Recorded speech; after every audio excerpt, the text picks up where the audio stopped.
गाजियाबाद में गैर कानूनी हुक्का बार का पुलिस ने पर्दाफाश किया है। इस मामले में पुलिस ने रेस्टोरेंट के मुलाजमीन समेत 13 अफराद को गिरफ्तार किया है। रेस्टोरेंट का मालिक फरार है।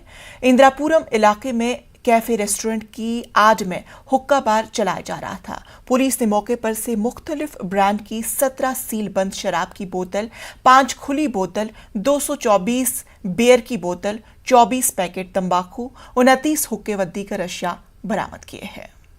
दिनांक 27/12/2021 की रात्रि में इंदिरापुरम पुलिस व आबकारी विभाग की टीम द्वारा संयुक्त रूप से थाना क्षेत्र इंदिरापुरम में किंग कैफे नाम से अवैध रूप से संचालित हुक्का बार पे छापा मारा गया।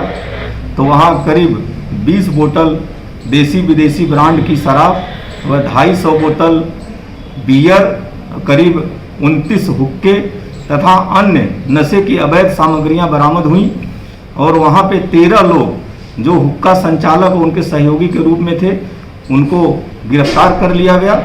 उनके खिलाफ उचित धाराओं में अभियोग पंजीकृत करके उनको जेल भेजा जा रहा है।